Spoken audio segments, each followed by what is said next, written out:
It is 6:27 p.m. Now that we have a quorum and that the meeting has been duly posted, good evening and welcome to the monthly board meeting of the Dallas Independent School District Board of Trustees. Will you please stand and join us for a moment of silence and remain standing for the Pledge of Allegiance and a salute to the flag.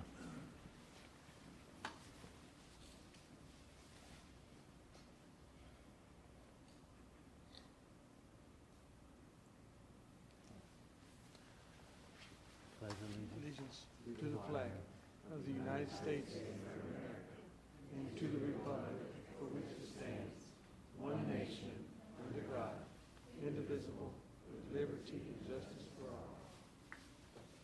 Honorable Texas flag, I pledge allegiance to thee, Texas, one state, under God, one indivisible.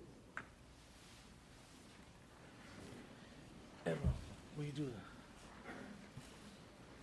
Si hay alguien que necesita los servicios de un intérprete, aquí la señorita les puede ayudar con el equipo. Gracias. At this time, I would like to recognize any elected or public officials. Let's see. Do you see any?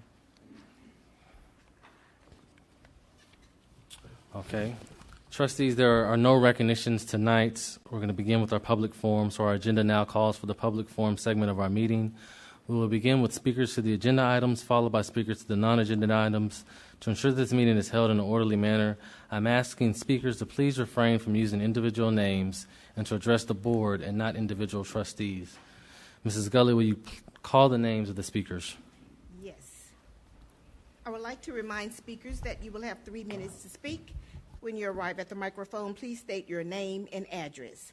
Our first speaker is Bill Benson, followed by the Honorable Joyce Foreman. President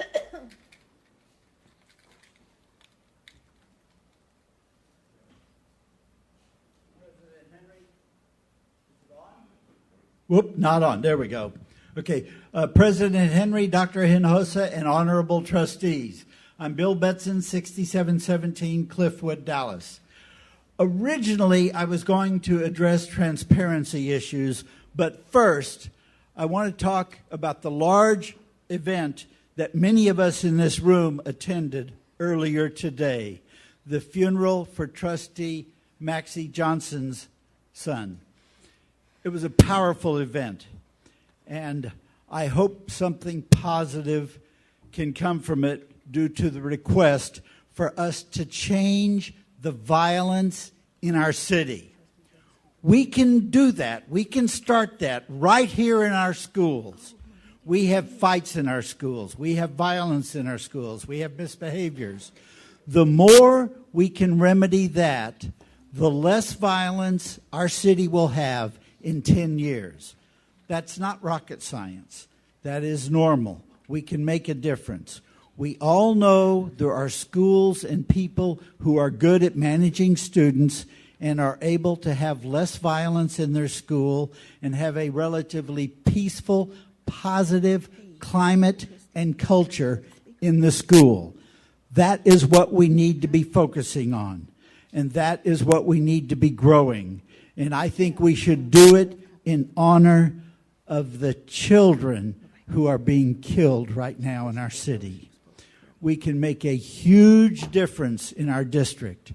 And I hope a team can form, or is already present in our city, who is targeting our schools that have more fights, so that we can make them to be schools with fewer fights, where the children are focused on goals, where the children are studying their own heritage, their own family, their own history, and are communicating with parents. We have programs that do that. And the more we can do that, the less violence we will have in our schools will benefit, and then our children will benefit. And years from now, we will see a more peaceful Dallas. And that's really what we need to work for. And when I was listening to the powerful ceremony today at Pastor Maxie's church, that thought hit me again and again and again, that right here in this room are people who can do a lot to help change that. I hope we can join together. I would be honored to do anything I can do in memory of these children that are being lost. Thank you. The Honorable Joyce Foreman, followed by Ruth Torres.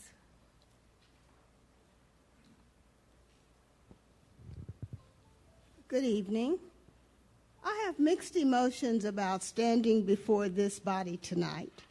It is with sadness that I, as a board member who believe in transparency and equity in all areas of education, such as curriculum, technology, quality teachers, facilities, feel ostracized by this board. As a few years ago, policy BE was changed to keep board members from pulling items from the consent agenda. I was disturbed by that, but worked with other board members to accomplish the goal of asking questions of the staff regarding the educational proposals, purchases, or financial concerns. During this process, several board members were willing to accommodate my wishes by providing a second on my request. I, in turn, reciprocated when they wanted a second on their request and needed additional discussion. It has been made clear by some members of this current board that I would now have a hard time getting a second for open discussion on issues.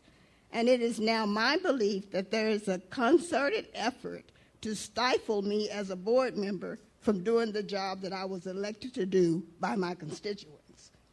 In my emails asking for seconds for this meeting, I got 2 no replies, and the third replied that I had gotten enough information. That was troubling because some of the questions were not even answered, and I have a problem with that. That was not accurate. My concerns were not answered, such as the ACE school stipends.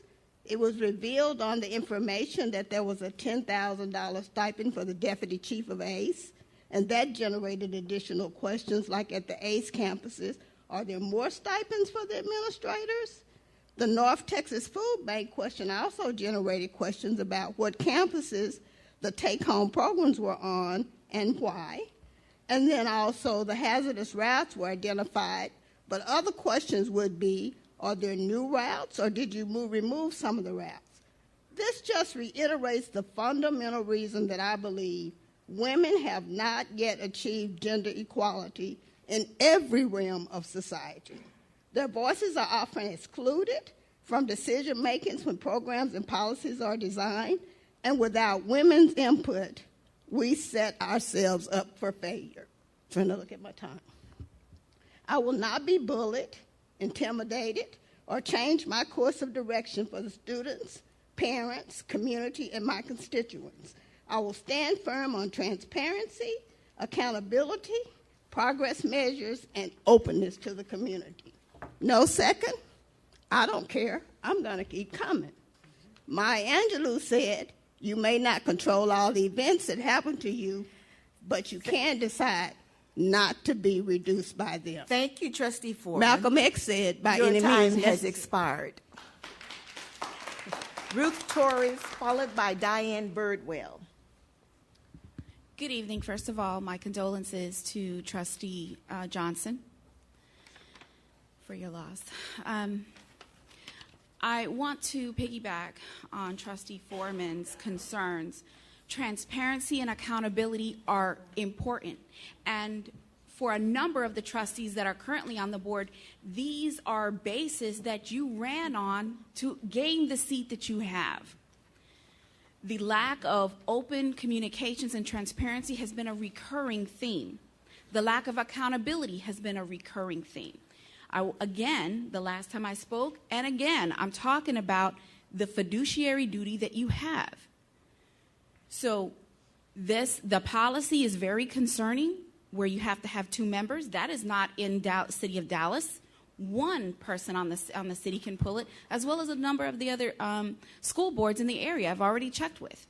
So I just, again, want to remind everyone that you have a fiduciary duty to ask the questions and to make sure that that you are not authorizing spending money in a way that is contrary to the best interests of the students in this district. We want equity, and we're not going to get that as long as you're hiding the information from us. Another specific example is with the bond. We have yet to receive a full accounting of what has happened in the 2008 bond or the 2015 bond. That's unacceptable. We need this information. And we want the details, and we want them by district, because I want to see that my district is getting a fair share, which I know it is not. As an example, was in the 2015 bond, it was designated to receive a new school in the district, in D4. The board authorized purchasing of land. We don't know if that land was ever purchased, but that building has still not broke ground. Apparently, it was traded. $34 million was traded for $3 million to open up the TAG dual language in Pleasant Grove. That was a refurbishing of an old building that's already at capacity and was directly across the street from a known high crime area where we have now had 2 young people killed on that corner. But where is the rest of that $31 million? My public information requests have been fought. I got a bill for $36,000 for me to get my public information request. That's unacceptable. I have legitimate questions. I'm asking for transparency and accountability, and I will not stop. Thank you. Diane Birdwell, followed by Issac Sting. Hello. It's a new school year, and here I am, 21st year in DISD. 9 principals, 8 superintendents. I'm still here. 5705 Meadowick Lane, just around the corner, and I'm representing NEA Dallas. Recently, the idea of a tax rate cut has been brought forward to this board, and while you've done your reading homework and you've been shown charts and graphs, I'm assuming they did this, and you heard about it in an earlier meeting, I find it odd that a tax rate decision would be included as a consent agenda item. New members of the Board of Trustees, I hope you're listening to what I'm telling you because you need to hear this. So in essence, something that greatly impacts the revenue of this huge enterprise of DISD, nary a discussion, nary a word. I know this board is essentially an 8-to-1 setup, and that is, ladies and gentlemen, dangerous for democracy. I have a friend who served with me on boards of several organizations. His name was Ray, and for years he would always vote against things that we obviously wanted and needed. And I said, why are you doing this? And he said, new members of the board need to hear this. Look up at me. Look, eyes on front, just like we tell our kids.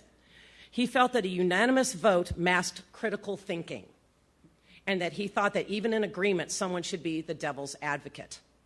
So because nobody felt the need to be the second person to pull it for an individual vote, to take individual responsibility, here I am. So I will be that voice. What are you afraid of? Donors won't donate to your next election? I recall that just last year we were told we needed to pass a TRE because we didn't have enough funds to do what we wanted. I hear that we're running into a new bond because we don't have enough funds to do what we wanted. Suddenly we have a tax rate cut and you're not even going to discuss it tonight? Where did all this money come from? Oh, well, will it be used as a tagline when you run for election in May? With DKF, Commit, Educate Dallas, Leadership ISD, and all them, are they going to say, oh, look, they got us a tax cut? If you think you're getting more because of increased home values, yes, you are. My home down the street's gone up $90,000 in the last 7 years, and I pay more taxes now to my employer than almost anybody else. But I still have leaky sinks and toilets at the school where I work. We still have tiles missing. We still have land across the street at Lingo and Milmar that for 4 years have been trying to get us to buy, but we've never had the money for it. And teachers on my campus have over 200 students on their rosters. And this is on every high school. Tell me that is acceptable? 500 to 1 monitors, 599 to 1 monitors, 500 to 1 counselors. I spoke to y'all about this in December. Tell me again, you don't need to discuss a tax rate cut. We need every penny we can get. How dare y'all just not even want to help someone? I challenge the newest members of this board to do when someone asks you to pull something for an item, do it. See what happens. See if someone gives you a call at night and tells you not to do it again. If so, they're against democracy. They're against the students. We are DISD. Thank you. Issac Sting, followed by Lori Kirkpatrick. My name is Issac Sting. I stay at 4810 Haywood Parkway, Dallas, Texas. And I find it kind of strange that I have to come up here and speak to this board on behalf of a trustee whose voice is not being heard from the board position, but she has to come up here signed up to speak to this board to get her voice heard, and we elected her to represent our community in our district. And I find it kind of hard to understand that some of the board members that was elected by African-American voters decided to go to leadership ISD to learn how to lead the people that already elected them to be leaders. We did not send you to be retrained to be a leader. We elected you because you said you had the abilities and the credentials to lead your community. Our communities we are being left behind when it comes down to new facilities. Anything that goes on in our school, we got poor infrastructure and everything. And this board is a disgrace to Dallas ISD because so many people on this board are being paid and being hired by people that support charter schools, not ISD or DISD in Dallas. I think it's a shame and a disgrace that this board tried to take credit for the tax rollback that the governor had to roll back the TRE because this board supported a 13-cent tax hike that the people were put under such hardship where people are losing their homes and their properties and they cannot hardly afford to live in this city. And as the lady just stated, our property taxes are going up anyway. So for you to say that you helped roll back the taxes is a blatant lie. And I tell this board, each and every member up there that voted for the TRE, that stands up and say that they support a rollback, it's a blatant lie in the eyes of the people. And I commend Trustee Foreman, which you said don't call her name, but her name has to be recognized because you will not recognize the only black woman on this board that stands up for her community, for this city, and we are tired of getting leftovers. We're not getting new schools in the black community. We're getting a makeover. We're getting a Band-Aid on a bullet hole, and it's your fault. Thank you. Lori Kirkpatrick, followed by the Honorable Audric Pinkerton. Good evening. My name is Lori Kirkpatrick. I reside at 6705 Brayburn in Dallas, and I'm the parent of a DISD fifth grader. So I thought when Bill Benson said he wasn't going to talk about transparency, I was going to have my shining moment, but apparently I'm going to follow several others. That, too, is something I was concerned about when I saw the posting for the meeting put out and learned that the tax rate is going to be adjusted without any discussion. I think we are a very involved and intelligent community, and we would appreciate as much transparency as possible, given all of the time and money and effort and meetings and so forth spent. It would seem reasonable to bring this back to the community with what decision you had made. There were other issues as well, such as stipends, curriculum changes I learned about this week at my daughter's campus, things of that nature that I would encourage you to bring to us, the community, so that we can stay up to date, educated, and involved. Our bottom line is we do want to support you. The more we know, the better we're able to do that. The other thing I did want to mention is that historically on this board, females have been very underrepresented, and that's no different today. I think that we all agree that a governing body best represents its community when it mirrors its community, and as well as the students of this community. And so I think where maybe you have differences and you don't agree with someone's request because you think that this, the data is tight, it's nice and complete, we don't need any more discussion, that you might just think that someone else may have a different perspective and perhaps that discussion is worthwhile. It wasn't that long ago that we had trustees, female trustees, former trustees, Nuttall and Pinkerton, and one of our current trustees have to actually sue the then board president to get an item on the agenda.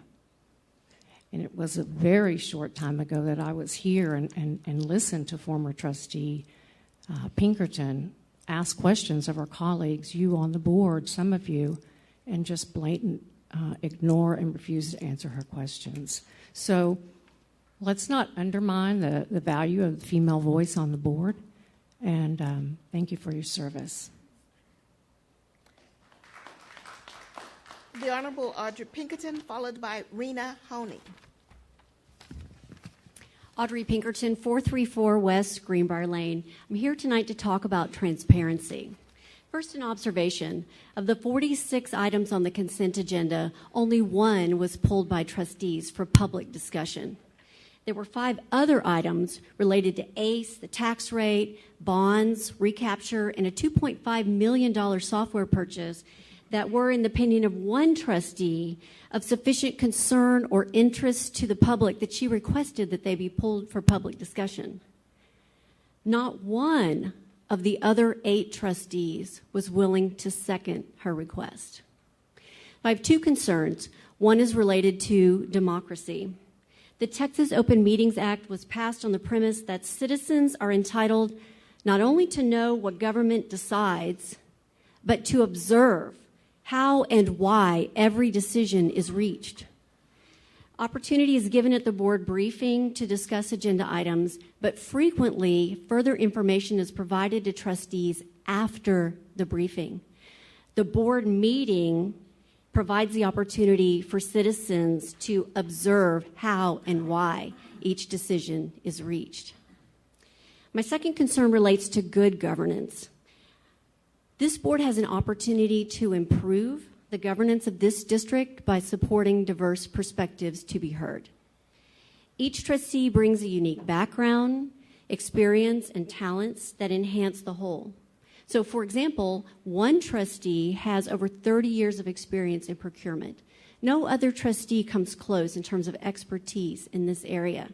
She asks questions that other trustees don't think to ask simply because they don't have her background. So what does it say when a trustee decides, I have my questions answered, I have made my decision, I will not support my colleague in asking her questions so she can make her decision? Where is the respect for the fellow board member's unique background and experience and the value that it brings to the whole?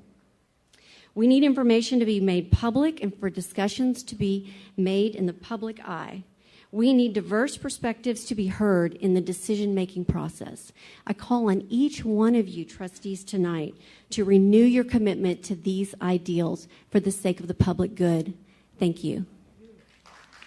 Rena Honey, followed by Nethel Jackson. Good evening, President Henry, trustees, and Superintendent Hinojosa. I'm Rena Honey, President of Alliance AFT, Local 2260, 334 Center Street in Dallas. I'm addressing you not only as the President of Alliance AFT, but also as a taxpayer in Dallas County.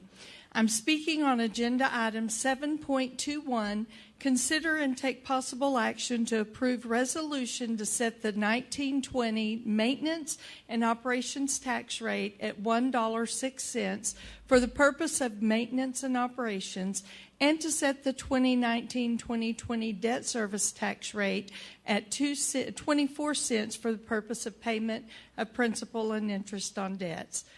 I believe that everyone is aware that last year in the tax ratification election, property taxes for our schools were raised to $1.17 for a $100 valuation. During the recent 2019 legislative session, House Bill 3 was passed, which rendered a reduction in property taxes for school districts, bringing taxes down to $1.06 per $100 valuation. Tonight, this board is slated to pass a resolution on this item without any discussion because it is on the consent agenda. My worry with the vote is that the community members, parents, students, and property owners have heard nothing from you, an elected representative of our neighborhoods, or from the district administration regarding this resolution. Can someone share with the interested stakeholders what the projected revenue amount is with the new calculation? What would the revenue amount have been if the tax rate had stayed at $1.17 per $100 valuation? What are the intended uses for these funds? In the beginning sentence of the resolution, it states, "And having duly notified, discussed, and approved this matter with the members of the board in a meeting of the board in accordance with the laws of the state of Texas, do hereby consent to the adoption by the district of the following resolutions." And then it continues. Nothing in the resolution indicates that stakeholders were made aware of the discussions that only the elected trustees and district administrators participated in. Why is this item not pulled so that we can become knowledgeable and more supportive of the decisions affecting our children, our grandchildren, and all the students in the district? I would hope that the board president would be open to allow 2 trustees to pull this item for a brief discussion tonight so that stakeholders can learn more about the amount of money expected and the intended uses of the revenues for the students in our district from these assessed Ms. taxes. Honey, your time has Thank expired. you. Nethel Jackson, followed by Mallory Muse. To the stakeholders, member of the Board of Education, superintendent, and staff. Nethel B. Jackson live at 2851 Toluca, Dallas, Texas, 75224. Speaking to the agenda item 7.30, the DISD budget for the school year of 2019-20. To the board, when you control a man thinking, you don't have to worry about his action. Carter G. Woodson. I said to you, Mr. Woodson, if you don't control your own mind, someone else will. Most of the agenda items are centered around budget.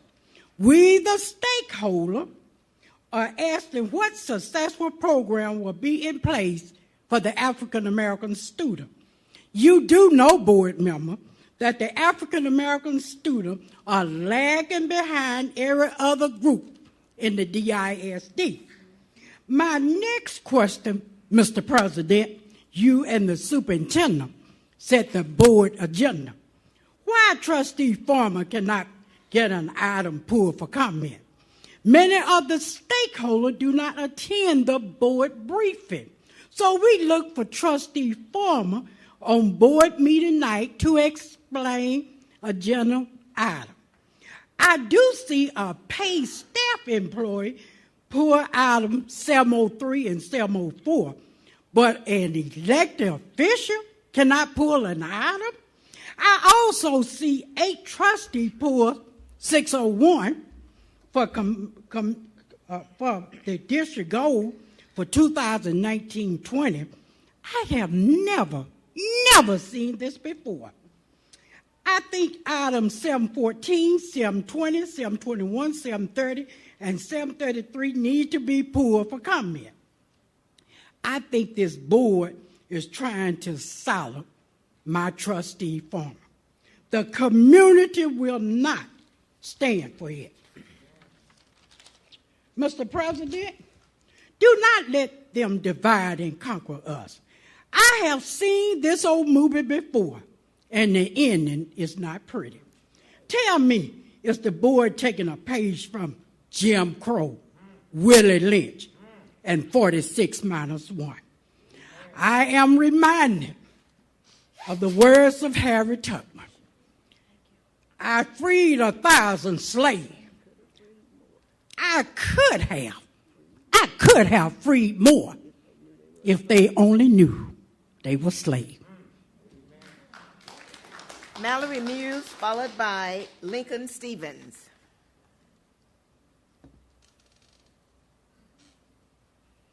Okay, Lincoln Stevens, followed by Mike Reinsell.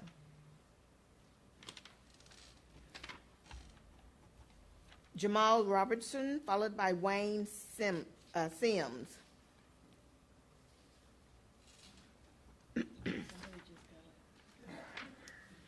Good evening, trustees. Mike Reinsell, 4209 McKinney Avenue, Dallas. I represent an organization called the City of Refuge. We were high bidder, only bidder on the Pearl C. Anderson Middle School, agenda item 8.02. City of Refuge started 22 years ago in Atlanta, committed to empower people within the most challenging part of West Atlanta to move from crisis to thriving. City of Refuge is a Christian organization that serves as a one-stop transformational hub in one of the most vulnerable parts of the city of Atlanta, with services in health and wellness, youth development, vocational services, and many other areas of community need. Our model is to empower the local community and its leadership to resource the people of that community to thrive.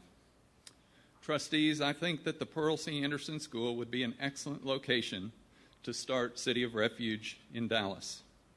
The first part of our work will be to get to know our neighbors and to survey and listen to the voices of the community with the desire of helping meet the needs of the community around Pearl C. Anderson. And I have already begun that process. People have asked us what we would like to do with the school. We would keep the existing structure in place and renovate and remodel it to help meet the needs of the community. We are a collaborative organization and will want to engage the community to be a part of the solution to the challenges that they share with us. We're talking with Watermark Community Church about partnering in this initiative and are hopeful and optimistic that we will partner not only with Watermark, but with the community surrounding Pearl C. Anderson School in this good work. My wife, Christina, and I moved from Atlanta to Dallas in January to launch this initiative.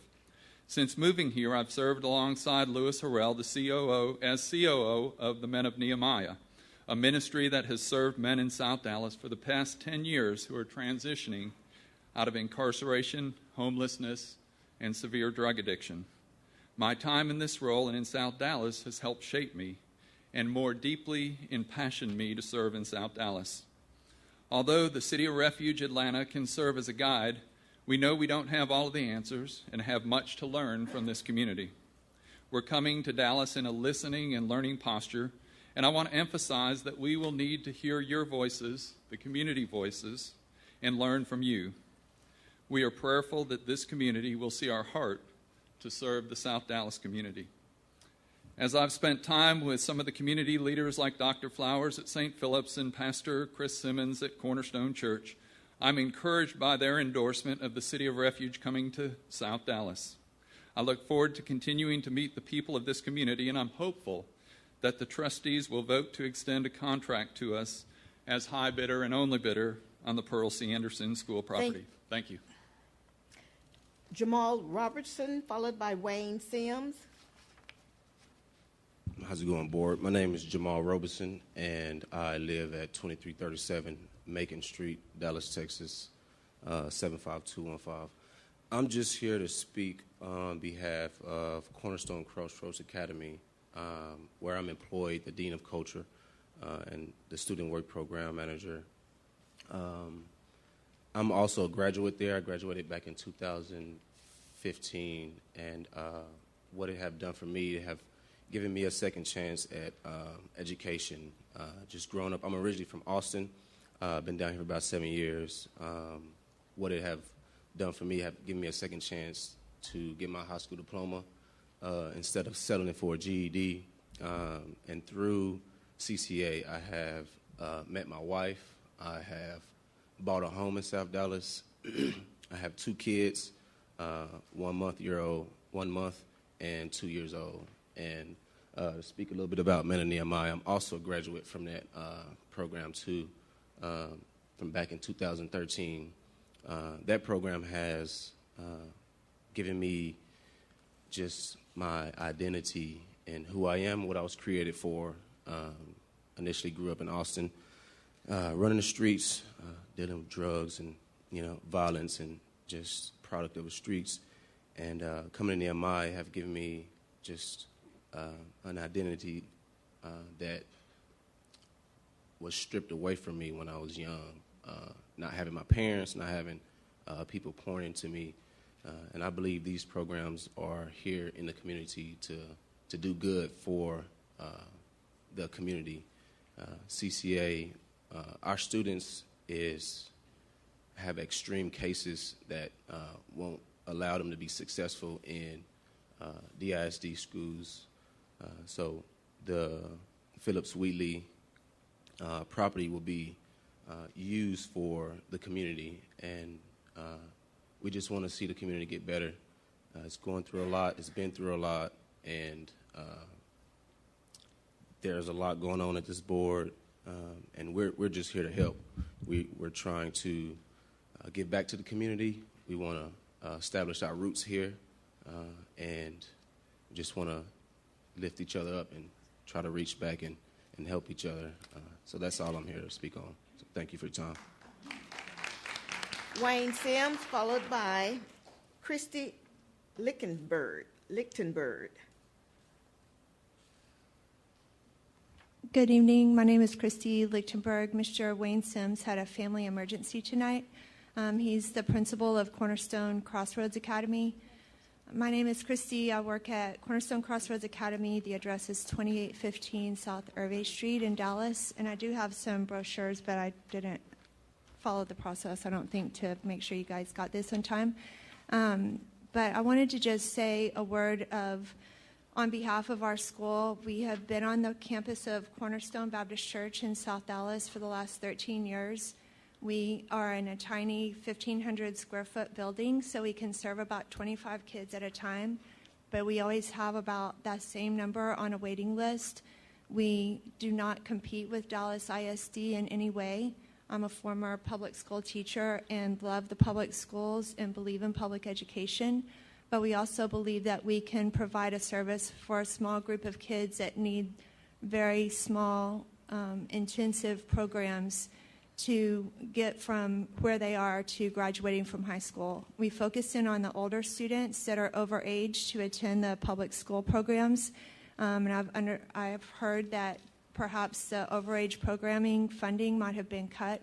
So I believe there's going to be a greater need in our area for those students to have what they need.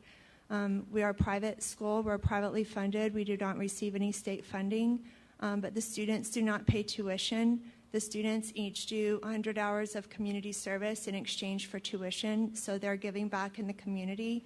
They're involved in the community, and like Jamal, they become leaders in our community. We believe that students that might have hit some bumps in the road along the way have a lot of potential, and that it's worth it to invest in them for the future. A lot of times the things that they've experienced have actually given them great preparation to be leaders in our community. And so really they just need some small intensive settings to work on that. We were the only bidders for the Phyllis Wheatley School. We would like for you to consider our bid because that would allow us to expand our program to serve up to 100 students and also have space to do other community services there within that neighborhood. We've spoken at the neighborhood meetings. We love that neighborhood. We've been involved in that area for a long time. And so our plan is to continue to collaborate with other organizations and people in the neighborhood to address the needs as they are presented to us. Thank you. Lewis Harrell Jr., followed by Ryan Wall.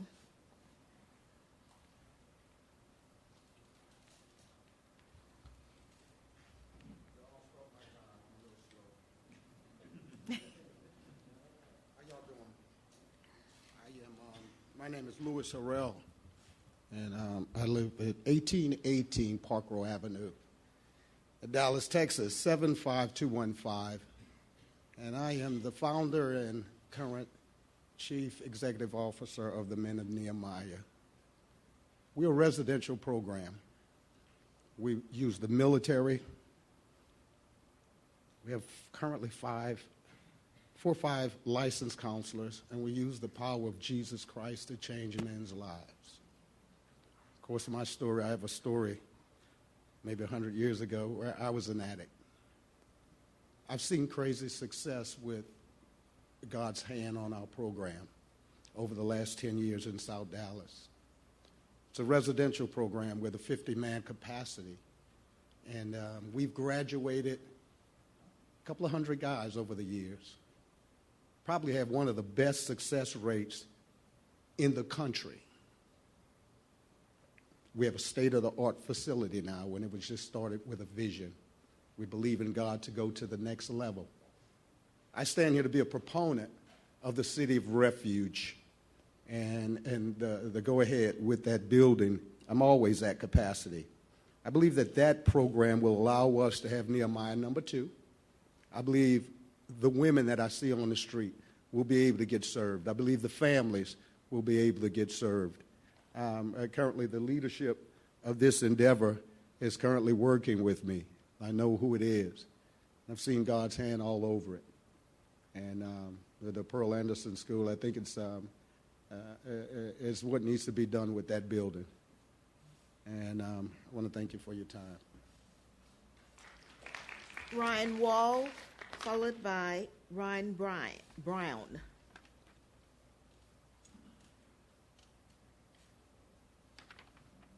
Ryan Brown, followed by Robert Ceccarelli.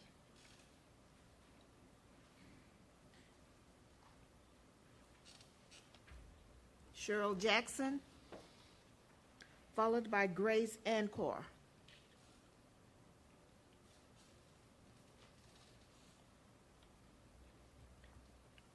Richard Sheridan, followed by George Rangel. I'm sorry. You all discriminate against my height. I have to have something in my hand. Good afternoon, President Henry Hinojosa. I don't speak Spanish a lot, but I hope I said your name correctly and didn't offend you. My name is Dr. Gray Soto, and I work for transportation. I live at 2904 Valley Ridge Drive, DeSoto, Texas. I work for the Transportation Department. I'm here speaking on behalf of the Transportation Department for the bus drivers. I'm an MPV driver studying to be a CDL driver. But right now, they have taken in their own hands things that they shouldn't have as far as us being MPV drivers. We're the ones that's delivering your children. These are your children. Mine are grown and gone, but anyway, they're my children, and I love dealing with the children. But if they take it away from us, who's there to take care of these children? We need the MPV drivers just as well as CDL drivers.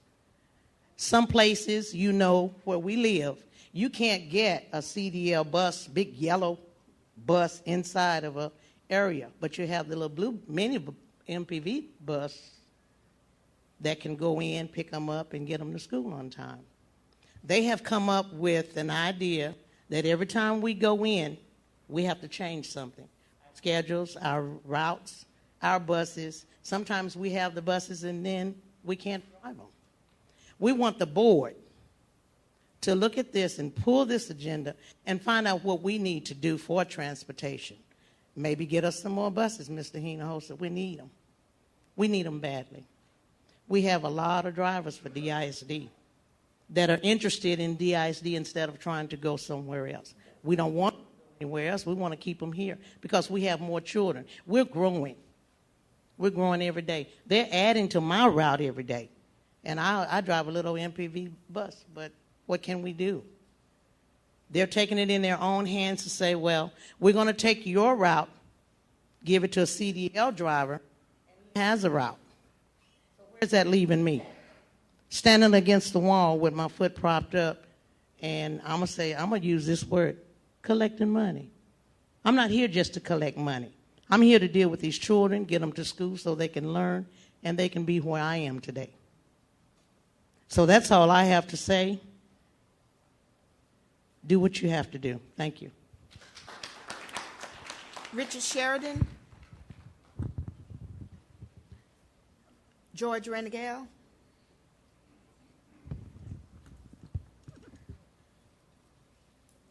Good evening, President Henry, trustees, Superintendent Hinojosa.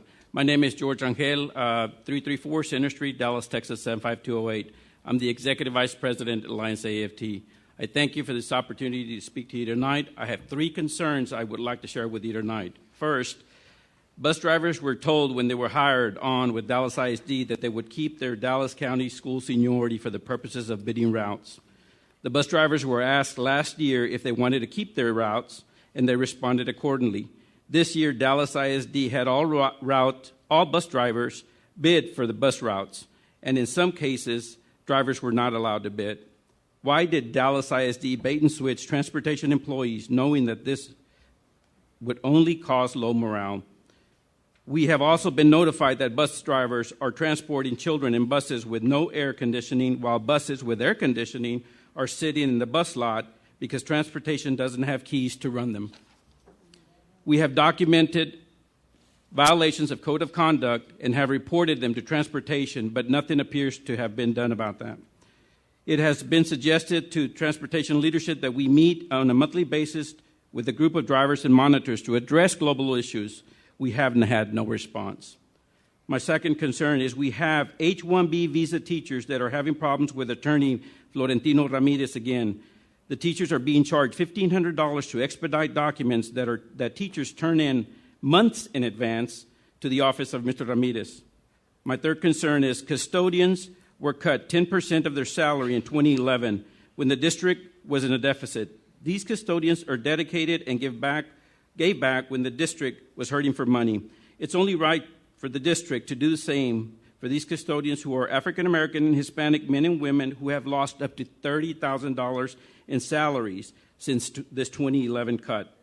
There are only a few custodians still in the district since the drastic cuts, so please do the right thing and restore the 10% cut back to those faithful employees. Alliance AFT is asking the district for the following resolutions. Meet with a team of drivers and monitors to discuss the issues and come up with productive solutions to stop the chaos in transportation department.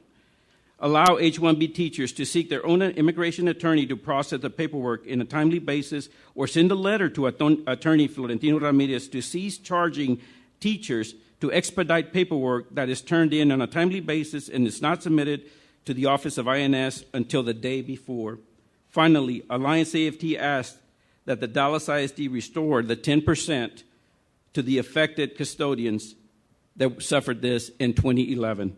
Please take these considerations seriously. We can make this district a lot better than it already is, and we thank you for your time. Linda Barrett, followed by Jimmy Tran.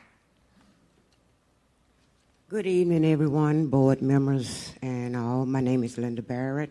I'm a union leader of AFT 2260. I live at 1700 Apache Court, DeSoto, Texas 75111.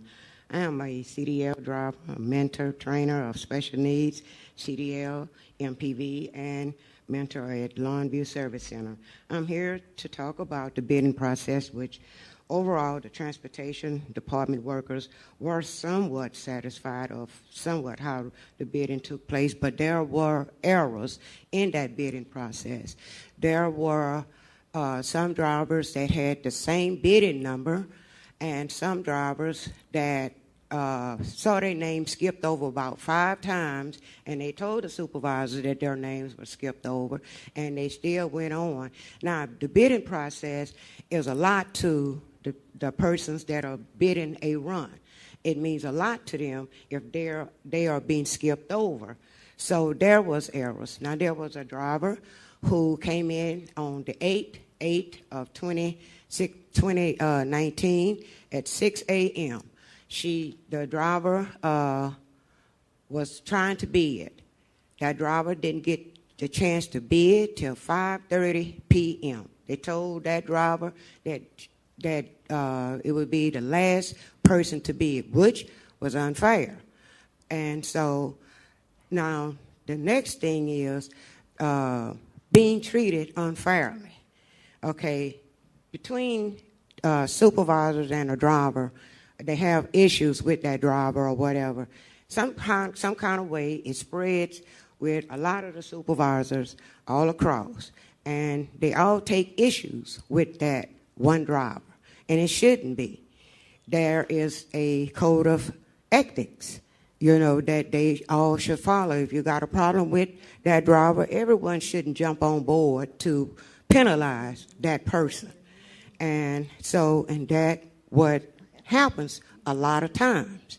And everyone's supposed to be treated fairly. Everyone's supposed to have a hearing and supposed to have a just cause or whatever. But a lot of times lately, it's not happening. And the hot buses, I'm one of the ones that have been with a hot bus with kids. And so that is not fair. And so that's all I have to say. Everyone should be treated fairly. Thank you. Jimmy Tran, followed by Charles Williams.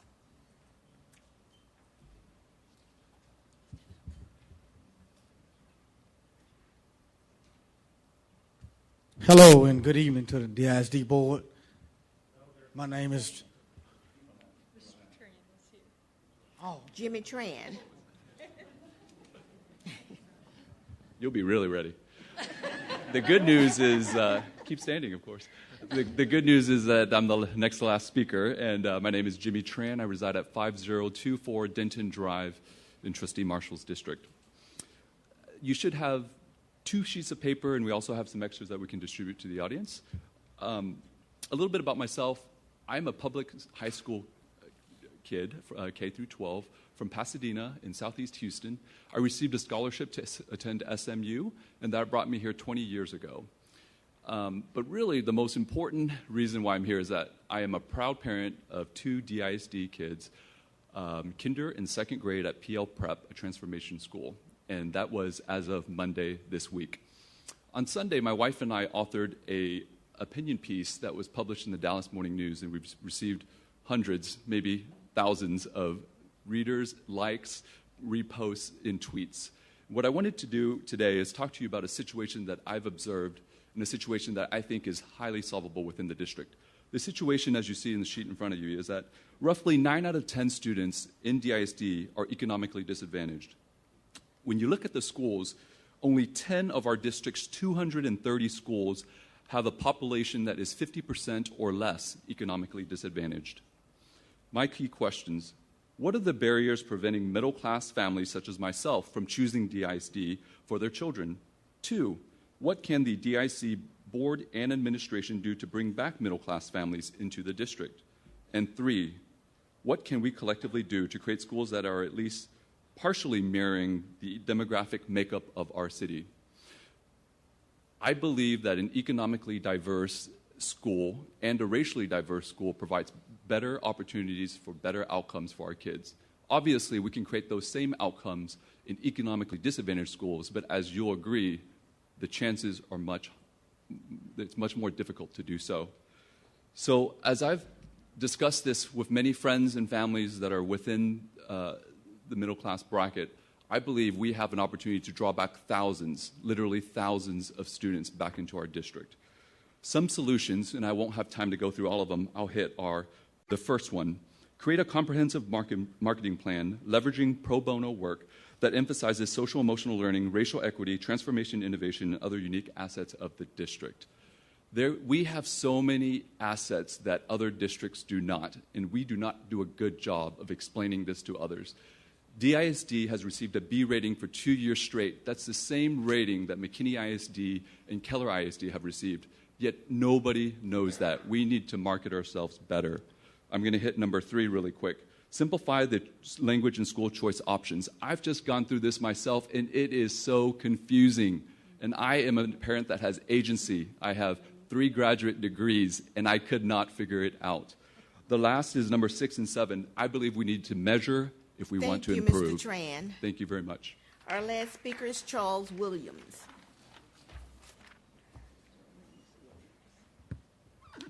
Good evening to the DISD board. My name is Charles Williams, Jr. I am a bus driver at Pat Rainey Service Center. I reside at 6543 Gentle River Drive, where I've been there for 21 years. I like what I do as a bus driver. I've been driving for almost 5 years. I'm speaking on the behalf of the bidding process. It has been drivers at our location, and not only just Pat Rainey Service Center, that has been overlooked as far as the bidding process. It has not gone according to the seniority list. Also, we signed a piece of paper from our supervisor at our service center stating that we wanted to keep our same route according to our seniority. We was allowed to sign this piece of paper. and those that wanted to keep their route signed this piece of paper. And then come time for us to be able to bid on these routes or to keep these routes, our routes was taken away from them. And those that came in after us was able to bid on these routes that we had already signed a piece of paper on to keep the same routes that we had already was signed to previous year. We are asking the board to reconsider this bidding process, even if it takes for us to rebid again, because it's not fair to those that have been there to be overlooked and according to their seniority for all those that's coming in off the streets to be able to bid on a route that they never have worked hard for. And it's unfair to all the drivers that we have to start over and then have our route taken from being given to charter service because of some mistake according to y'all not being able to look at what needs to be done about this. We ask that y'all will consider this bidding process because it means a lot to us as the drivers. We faithfully what we do, we like what we do, and we ask that y'all would reconsider this bidding process. Thank you. This concludes our speakers. Thank you. Moving on to Section 4 reports, we're going to begin with the Superintendent's Report. Yes, President Henry, members of the board, be glad to give a report today. Today, most of us who attended the funeral services of Trustee Maxie Johnson's son, and we were all moved by the event. We were very proud of the courage that Pastor Johnson has as an individual and as a member of this collective body, and so we want to wish him and his family the best as they move forward through this horrific tragedy. Second of all, we had a good start to the school year, much better than last year. I'm very proud of our transportation employees and all of our campus employees for making this a very smooth start. We had a few glitches, but I would certainly rate us at least at a B+ on the opening of school. Thirdly, I would also like to commend the district on continuing to improve. Going from an 81 to an 86 district-wide is certainly something to be proud of. We had a lot of individual items that were also very positive, and we hold ourselves to a higher standard in the state. And we could have taken the easy way out and had more A schools, but because we believe in more than a test, then our scores weren't quite as high as if we had just gone with the state report. And also, I am a bit disappointed that we had a few schools drop to F, and that we reported to the board as a strategy to try to rectify that situation. Also have good news to report to the board today. It's just hot off the press. Today I got the enrollment reports for the district. We had projected to lose a significant number of students. As of day 4, we're only 157 students less than we were on day 4 last year. And between now and Labor Day, over the last several years, I took the averages from the last 4 years, and we've grown on an average of about 3,200 students between now and Labor Day. And if that projection stays true, we will meet our enrollment projection. And in fact, we may even be able to see some positive growth.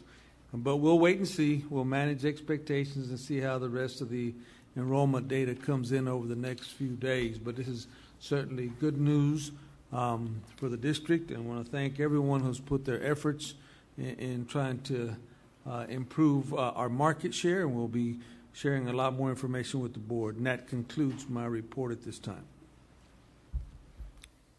Thank you, Superintendent. Starting with Board of Trustee committee reports, we'll start on the right and then go to the left.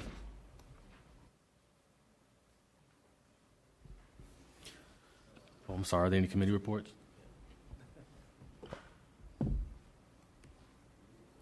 Are there any? Okay, now, moving on to trustee reports, starting with Trustee Mackey. All right, so for District 7, just want to give a big thank you to the Dallas Regional Chamber for hosting the Back to School Supply Drive at Stockard Middle School. The Sunset High School Band was represented the district well when they were chosen to help out and welcome families at the Mayor's Back to School Fair. And the 5th annual Back to School Oak Cliff for Oak Cliff was a huge success, spanning multiple trustee districts and students, and thanks to everyone who made it out to that.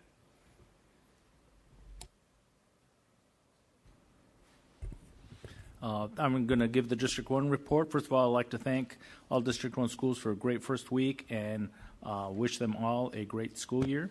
I'm proud and excited to have E.D. Walker be one of the 5 middle schools in the district to receive additional funds and support as part of the Middle School Redesign Initiative. This additional support will allow the school to explore and offer a new educational model to its community with a focus on fine arts and STEAM. And last but not least, I'd like to invite the community and all my fellow trustees to come celebrate the first week of school at the Frisco Rough Riders baseball game this Saturday night. The event will celebrate Dallas ISD Northwest schools, including W.T. White and Thomas Jefferson feeder patterns in District 1, in addition to a number of other schools in the district. And thank you to the Rough Riders for a great partnership. Join us and have some fun, and I believe I'll be throwing out the first pitch, so all I'm worried about is getting it over the plate. That's my report. Thank you.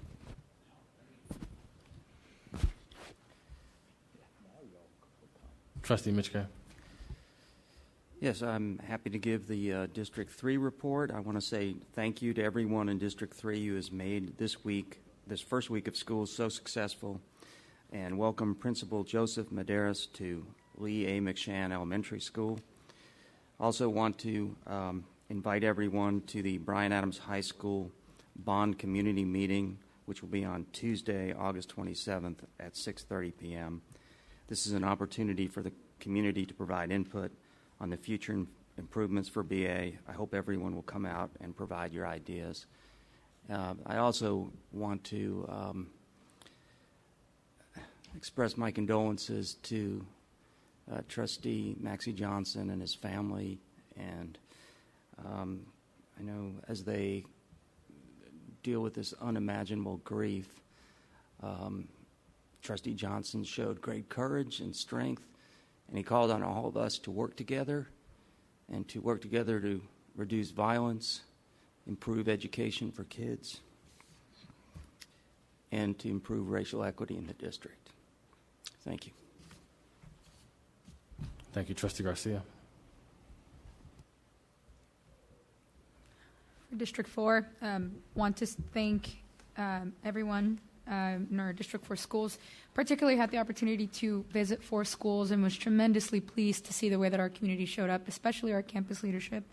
It was really wonderful to see some of my own former educators continuing to inspire the young people of Southeast Dallas. More importantly, happy to share that Seagoville High School gym floors have been remodeled and are ready to have students excel. Special thanks to the many volunteers that came to greet our students at the Young Men's Leadership Academy just down the street from my own home. I can't imagine what a powerful experience it's got to be for young people to see themselves reflected in supporting adults. And also extend gratitude to the teachers at the Young Women's STEAM Academy in Balch Springs. They got a welcome from the Girl Scouts Academy along with delicious cookies. So great to see the young ladies supporting our teachers and our community members as we begin the school year. That's all. Thank you. Trustee Solis. Congratulations to the Innovation Design and Entrepreneurship Academy High School for officially becoming an NAF Academy of Information Technology, in addition to their Finance Academy. That school continues to innovate and grow. Kudos to Spence Middle School, as their tag enrollment for the 1920 school year is the highest that it's ever been. Spence accepted 150 incoming 6th graders from across the district, and it's got phenomenal leadership at that school, and it's encouraging to see kids and families choosing DISDs, especially at the middle school level. Had an opportunity to go with some community leaders to drop off some cupcakes to the principal and the teachers there for the great work they're doing as they had open house this previous week. Congrats to Ignacio Zaragoza Elementary for opening this month as a new personalized learning campus. It's my hope that for those considering DISD moving forward, that you'll consider Zaragoza and the innovative work happening there. Also, kudos to more innovation in District 8, the Montessori Academy at Onesimo Hernandez, and personalized learning preparatory at Sam Houston, which the Trans have chosen, for adding the two-way dual language program to their list of offerings this school year. I also want to say thank you to the Ledbetter Eagle Forward Neighborhood Association, which came together with El Calvario Baptist Church in West Dallas to support, now for I think the 3rd or 4th year, Gabe P. Allen and the teachers and the staff there with the luncheon that they put together every year. And also thank you to the many elected officials who came and police department to serve the community members. As has already been mentioned by some of my colleagues, we're going to be looking for people that would like to serve as volunteers for the upcoming creation of potential bond. And so for those that would like to serve in District 8, my email address is miguelsolis@dallasisd.org, and I'd ask that you email me. I'll continue to have more information that I put out through mediums so that you have an opportunity to be able to not just give your input, but help craft the 2020 bond. We've had a rough go with the first week at Medrano Middle School with a geothermal well issue that has heated up the campus. It has not been, it's been an inconvenience for so many people, especially our students and our staff. But I want to thank the administration for bending over backwards every single day to try to figure out how best we can serve that campus from an air-conditioned standpoint. So thank you for what you're doing, and I hope to have that issue resolved over the weekend if we can do it. And I also want to share my condolences first to the family of Brandonaya Bennett, who was a 9-year-old who had attended Cesar Chavez and was slated to begin 4th grade on Monday at Cesar Chavez. And because of senseless act of violence, lost her life. And I want to thank Dr. Hinojosa for taking the time to stop by Cesar Chavez on Monday to see Dr. Wilson, to see the staff at Cesar Chavez. It meant a tremendous amount to them that you would take the time to be there. And I also want to personally thank Dr. Cheryl Wilson, who has done a great job, not just turning around Chavez, but really being a leader in that community and in that campus. She's taken this extremely hard, but she's working through the pain and the grief to keep the academic year moving forward, and also to keep in consideration just the pain that's being felt in the Rosen projects, and specifically with Brandonaya Bennett's grandmother. And then lastly, to my colleague, Trustee Johnson, your sermon today was not just beautiful and inspiring, but as a father as well. You gave me a lot to think about. You're in my thoughts and prayers, and I love you, my friend. Thank you, Mr. President. Thank you. Trustee Johnson. Kudos.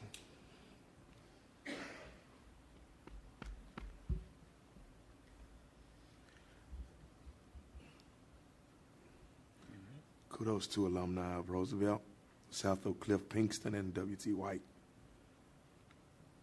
who showed up bright and early the first day of school to welcome District 5 scholars and wish them a great year. I want to publicly thank everyone who helped District 5 families prepare for the new school year by providing supplies and other services for Oak Cliff, United Way, Greater Dallas, Williams Chicken, Roosevelt, Velt Nation, what we call them, Alumni Association, Sock Bear Clave Alumni, Wilma Hutchins Alumni Association, Wilmer Mayor, Emmanuel Williams, Wealthy, President, Children's Health, Liberty Mutual, VAI, Arch, Lockton, and Roadside Gamma. I want to thank those that actually came out to help raise money, because we was also able to give over 200 uniforms away to kids to make sure they have to worry about that for their first day of school. Also want to say on behalf of my family, I want to acknowledge everyone for the abundance of support and words of comfort that we received in this time of hardness for my family. You all did so wonderful and showed so much love, and thank you is really a small word for me to say. I'm very grateful, and I appreciate you. To Trustee Henry, who represented the board and the district very well today. Thank you for speaking to my family and for this board. This has been a very, very hard time, and I didn't know if I was going to be able to make it tonight, but I was at home, and even with the TVs on, it was still too quiet. So I came to serve. May not say too much tonight. I'm very heartbroken. But I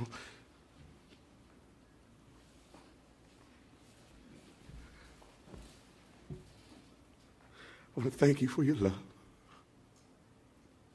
Thank you for your prayers.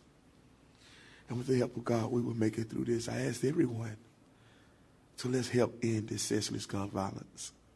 It's a 9-year-old girl that I will be assisting and allowing them to use our facility to have a funeral at my church tomorrow.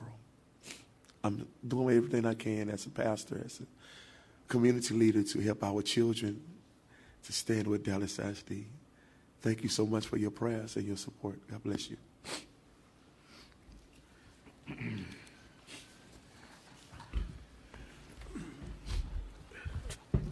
Trustee Marshall. Thank you. I'll give the District 2 report. I want to welcome back all the District 2 families to school. I look forward to a great year together, and I'm thrilled with the leadership team we've got in place in the district. I want to give a shout out to North Dallas students who attended the National LULAC Conference in Milwaukee. The convention included a presidential town hall where the students got to hear from Beto O'Rourke, Julian Castro, Elizabeth Warren, and Bernie Sanders. So that was a great experience for the students. Also on July 25th, North Dallas High School's coach Desiree Allen earned a spot as a wide receiver in the WFA National Championship All-American game. She was also chosen as the captain of the team. Coach Allen said one of her life goals was to make the All-American first team, and she did it, so congrats, Coach. Also, congratulations to the Woodrow Wildcat cheerleaders who took home 2 first-place trophies. The varsity squad won first place in sideline cheer for large varsity division, and the JV squad also won first place in the competition.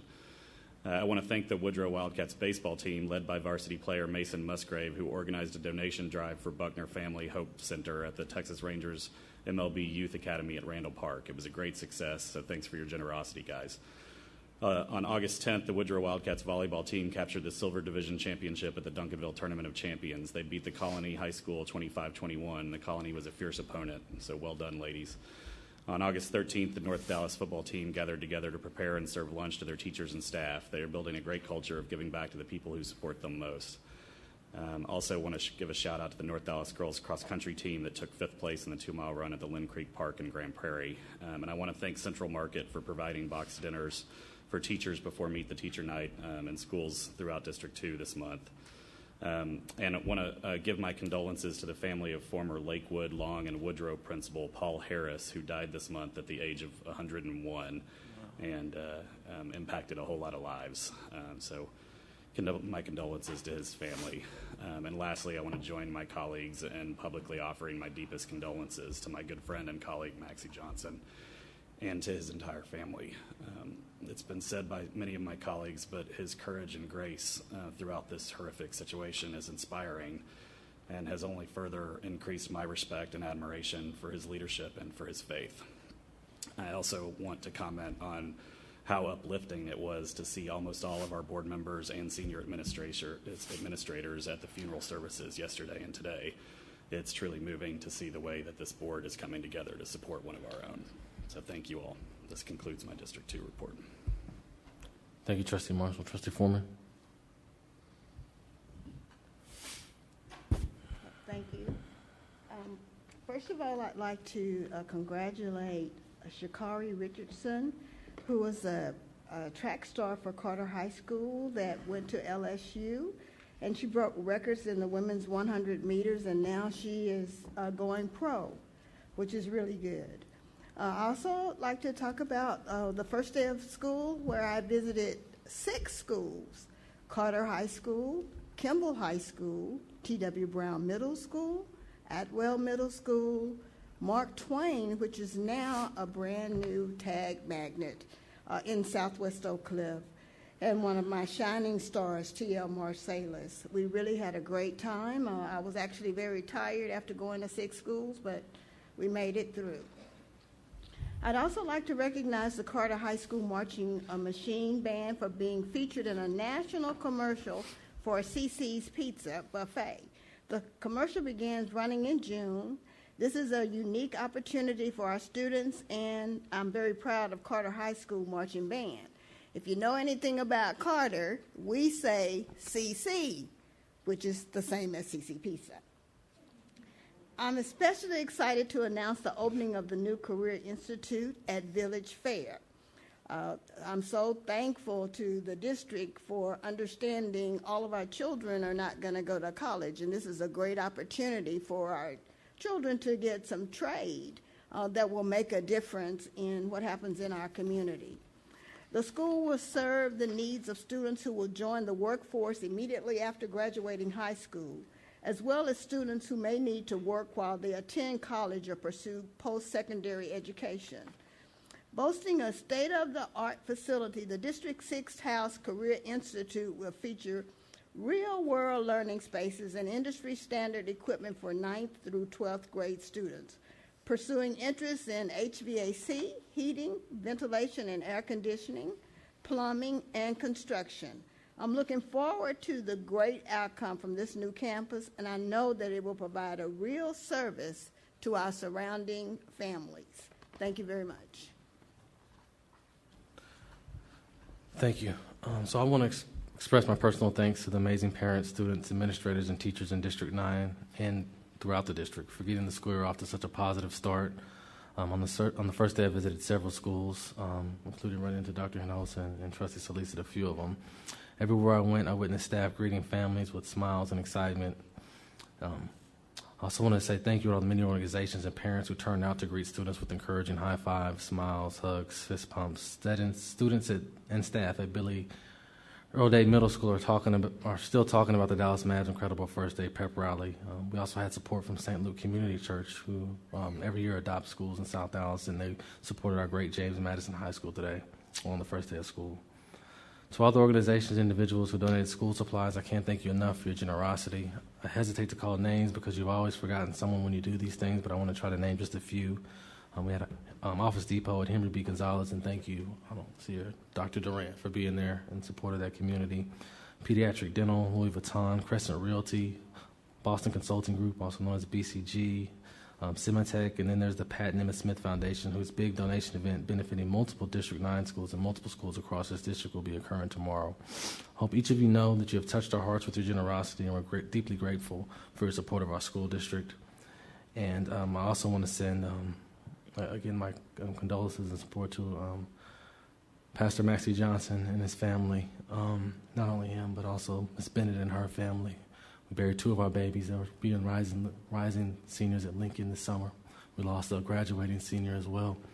So we've had a ton of senseless gun violence in our city. And we sat in Marquise's living room, and he said we were responsible, we have to do something about this. I'm with you, as you know. So I'm thankful for this board for supporting each other in this time of grief and also opportunity, because we know what we have in front of us. So as we sit on this board, we're going to focus acutely on our kids, because we know that without educational opportunities, bad things can happen. So this concludes my District 9 report. We're going to move on to the approval of minutes. 5.01, trustees, the following minutes have been submitted for approval from the public hearing June 27, 2019, and the board meeting on the same date. Do I have a motion? Move to approve. Second. I think I have a motion by Trustee Flores and a second by Trustee Marshall. It has been moved and seconded that we adopt the minutes submitted for approval. Trustees, are there any corrections? If no corrections, trustees, please cast your vote.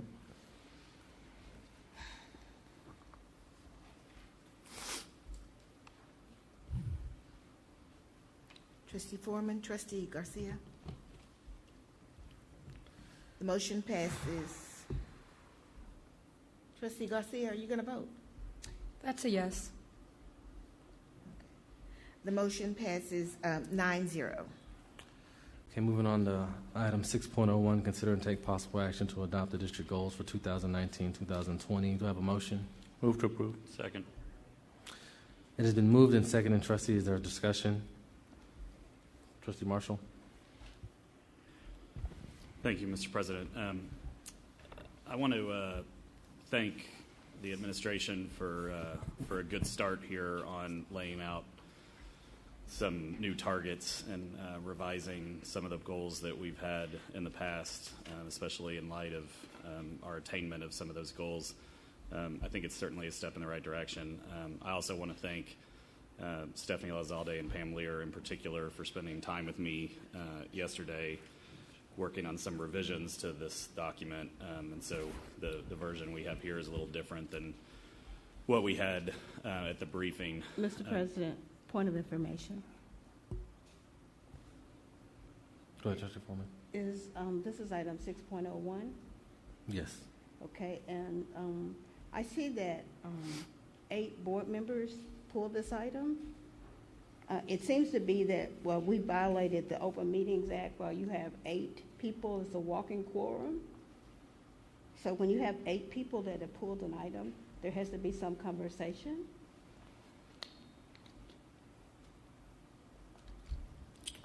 Mona, do you want to weigh in on that at all? If not, we're going to continue with Trustee Marshall. Sorry, you're asking No, I'm me going to give her a chance and then we'll go. What's the question? The question is that if the Open Meetings Act have been violated, you have 8 trustees who actually have had to talk to each other, and it appears to be a walking quorum. Well, that's the appearance, but that's not necessarily the situation. What do you mean?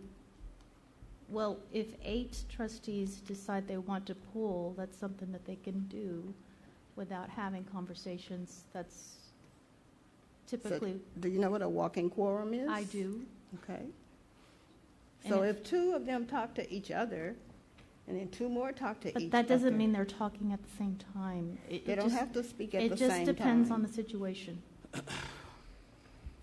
I have some concerns about this being a walking quorum and violating the Open Meetings Act, because I know conversation has taken place. Okay, thank you, Trustee Foreman. Back to Trustee Marshall. Thank you, Mr. President. So as I was saying, I appreciate the revisions to the board goals, and I think we're headed in the right direction. However, given the fact that we have 4 new trustees that were not involved in setting these goals initially, I think it's important that the board revisit our goals and agree on the best path forward, and help to set the targets going forward. As many of you know, most of us attended a training session in Harvard with the education school and the business school, where we talked a lot about governance and talked about the role of the school board in setting goals and holding the superintendent and the administration accountable to those goals. So building on that training from Harvard, I've asked President Henry to organize a board workshop facilitated by some combination of the same trainers that we worked with at Harvard. And President Henry, as well as the superintendent, have both generously agreed to set that workshop. So I look forward to holding that workshop sometime in the coming weeks as schedules permit. So given that workshop will be pending, I'd like to make a motion that we indefinitely postpone this item until the board meeting following that board workshop. I'd appreciate a second. Second. We have a second? Second. It's been motion and second. Any discussion? Who made the second? I want to thank Trustee Marshall and Trustee Henry for reaching out to us. It was put on the agenda as part of to comply with my contract. There is a very specific clause in my contract that I have to present the goals before September 1. So we're honoring the intent and the specificity of my contract. Also, in addition to that, I reached out to the Council of Great City Schools, and they have committed that they will definitely make themselves available early this fall for a workshop to revisit those items. And so they will be putting together a delegation of a team to help facilitate that. So that has been confirmed. We just need to get a date. I would just urge the board members, and the administration is supportive of this change, that we try to prioritize getting these dates so that we can get moving on this as quickly as possible as we revise the goals and possibly the vision and other parts of our strategic focus. So, point of information, Mr. President, I'd just like to clarify. I appreciate those comments from the superintendent, and I'd like to clarify that my perspective and the intent of my motion is to recognize that by putting this item on the agenda, the superintendent has indeed complied with the stipulation in his contract, and the board choosing not to take action tonight other than indefinitely postponing this is not a reflection of the superintendent failing to comply with his contract, and in fact, quite the contrary. I believe he has complied, and this board should instead recognize that compliance, but indefinitely postpone the motion until we can have this board workshop that everyone's agreed on. Thanks.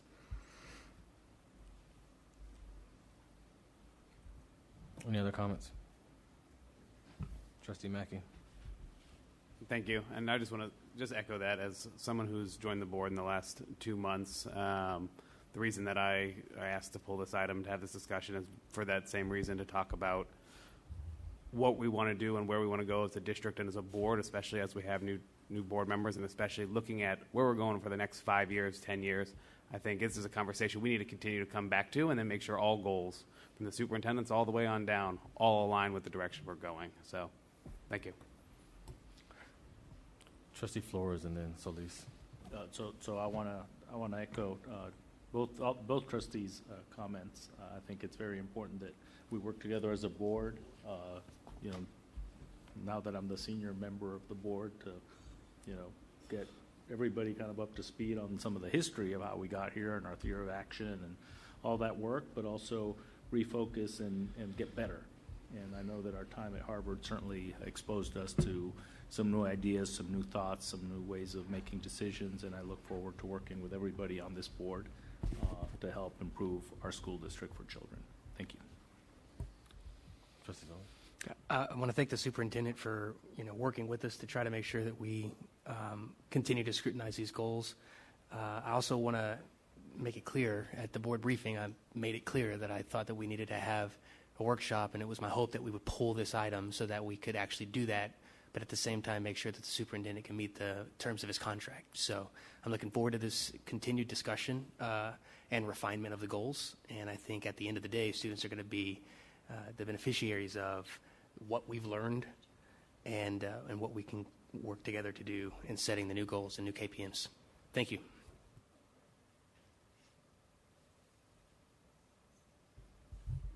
Okay. Trustees, please cast your votes.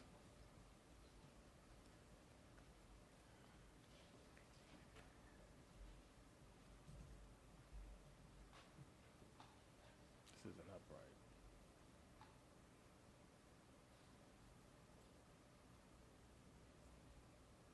Trustee Michike, Trustee Henry. Oh, Michike's not here. He's not here. Okay. The motion passes 7 voting yes, 1 abstaining, and 1 not present to vote. Okay, so moving on to agenda item 6.02, consider and take possible action to approve the resolution appointing a board member to replace Lou Blackburn and serve out the remaining 4 months term on the board of directors of the Dallas Central Appraisal District. Trustees, we need to appoint a board member to serve out the remaining 4 months term on the board of directors of the DCAD. This will be handled the same as a nomination. Nominations are now open for the board of directors of the Dallas Central Appraisal District. Do I have a nomination? Mr. President, I nominate Trustee Edwin Flores. Okay, Trustee Flores is nominated. Are there any other further nominations?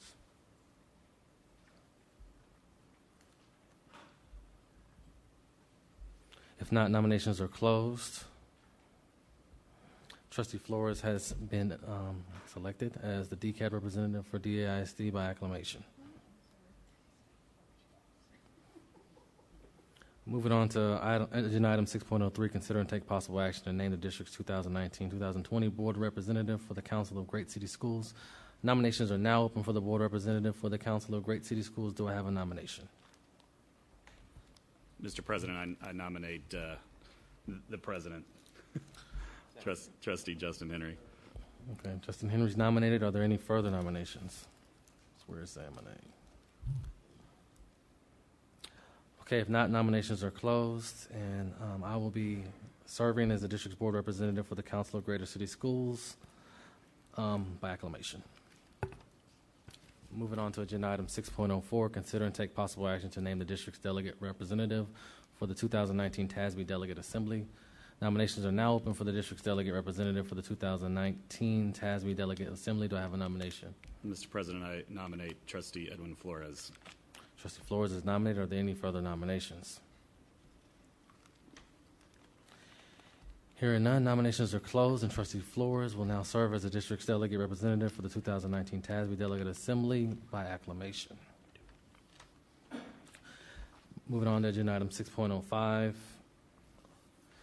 consider and take possible action to name the district's alternate representative for the 2019 TASB Delegate Assembly. Nominations are now open for the district's alternate representative for the 2019 TASB Delegate Assembly. Do I have a nomination? Mr. President, I nominate Trustee Dan Michike. Actually, I'm not eligible for that position because He's a master trustee. Oh. I withdraw my recommendation. District's board representative on the TASB board, so I'm already going to be at that delegate assembly. I apologize. Are there further nominations? So I nominate Trustee Ben Mackey.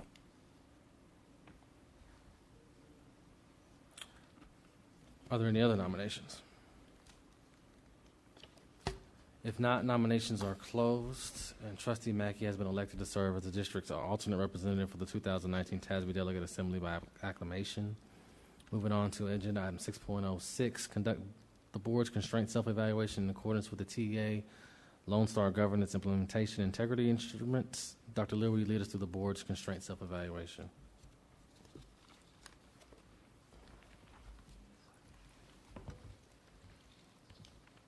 Good evening.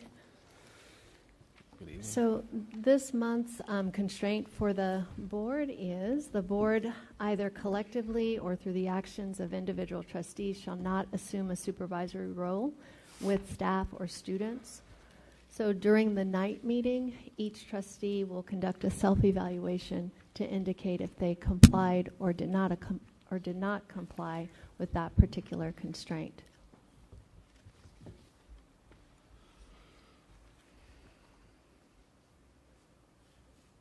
That's it. All right, thank you.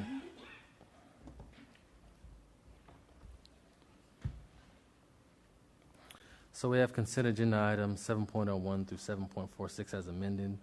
The following items have been pulled for a separate vote, 7.39 and 7.42. If there are no objections, properties 1 and 3 identified on the supporting documents of item 7.42, will be placed back on the consent agenda. Property 2 will be pulled from tonight's agenda and brought back before the board for action at the September meeting. Are there any objections?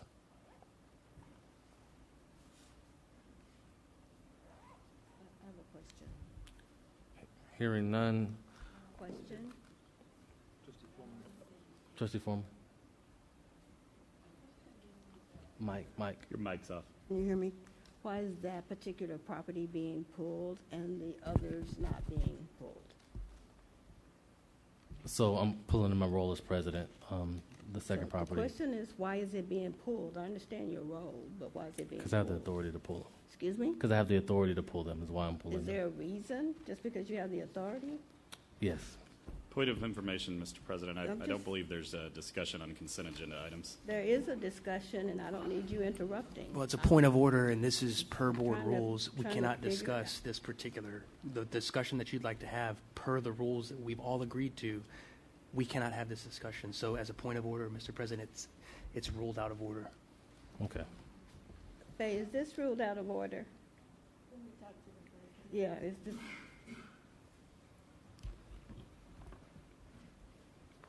Because you tried to pull it, it's not ruled out of order.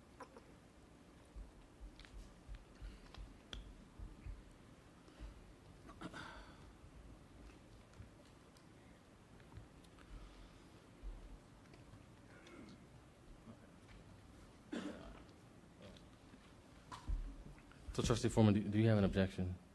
Yeah, my objection is just the question. And the reason I'm asking the question is because I have interest in the other properties also. And so I'm asking why that particular property is being pulled, not just because you're president. So if you have an objective, I'll just I move have it an- back to where it is. And if you don't have an objective, it's going to be moved to the consent agenda item. So do you have an objection or not?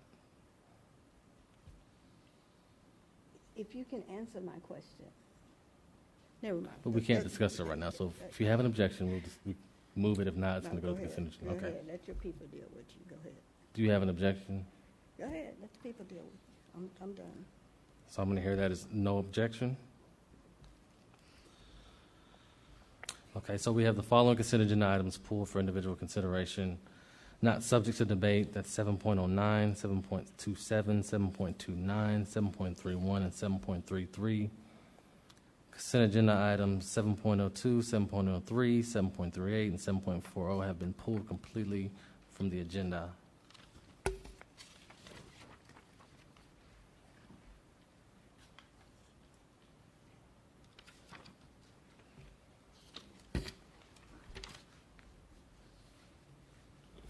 So do I have a motion? Move to approve. Second. It has been moved and seconded to approve consent agenda items 7.01 through 7.46 as amended. There is no debate on the consent agenda items. Trustees, please cast your votes.